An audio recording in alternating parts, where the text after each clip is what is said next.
What's up? Today we are baking. No, that's not true. Today we are making a delicious, no-bake Reese's peanut butter pie. It is Reese's. I call it my Reese's Pieces pie because that's what I choose to put on top. You could put peanut butter cups, whatever you want. Let's start with the crust. We don't even have to bake that. A cup of crushed Oreos, or I do a hybrid of crushed Oreos and crushed chocolate Teddy Grahams, and half a stick of melted butter. Press it into a pie dish and then pop it in the freezer. As you can see, this just came out of the freezer. Let it chill. Set it aside.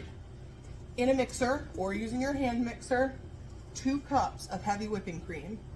And we are going to whip that until we have stiff peas. And then we're going to set this aside and do the rest. Here we are. Now, I'm going to set this aside. If you don't have another bowl, scrape this into a bowl. Reuse this bowl, you don't have to wash it. I am going to switch to another mixer bowl and my paddle attachment. And we are going to mix 1 brick of full-fat cream cheese, which is 8 ounces. Make sure it's soft. So pop it in the microwave for like 20-30 seconds, at least. I just popped it in a measuring cup because if it's not soft and mixed well with the peanut butter, you could get like chunks. We don't want chunky. We want smooth and creamy. Okay, now we need 2 cups of smooth peanut butter. Listen, your girl loves a chunky peanut butter, but not in this pie. I use Jif. You can use whatever brand you want.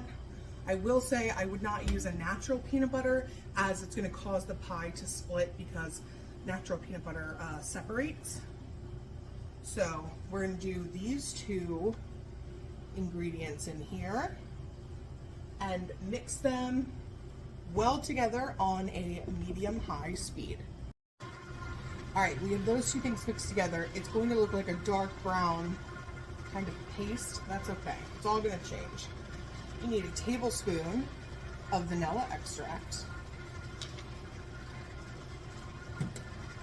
1 cup of powdered sugar, or confectioner's sugar, whatever you call it. Mix that on stir, and then bump it up a little and get that nice and incorporated. And then we will add our whipped cream back in. And that's all the ingredients. That's it. You could add a pinch of salt if you wanted. I'm gonna add a pinch of salt. The original recipe for this actually called for less peanut butter, and I was like, no, it needs another half cup, so this is for the peanut butter lovers. Okay, it's mixed. I'm gonna put it back on stir. Get our gorgeous freshly whipped cream. And I like to just drop it all over the counter. Put it in a little bit at a time and let it kind of mix. This is why I set this aside, because you would over mix and over incorporate your whipped cream if you just added everything to it. So it does make a difference to add it back in later. We're gonna stop, pull it down. We'll do the rest of the mixing by hand because it's all up the sides. We want to get it all really well incorporated. And you will see it's going to be light and airy, almost like a peanut butter mousse, but way easier. No gelatin. Doesn't that look luscious? Okay. Crust. And we're just going to pour it in and smooth out the top. And then set this in your fridge to set, or you can pop it in the freezer.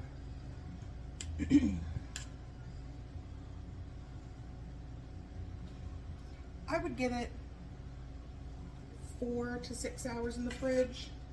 Obviously less time in the freezer. See it? There we go. So So we're gonna level her out.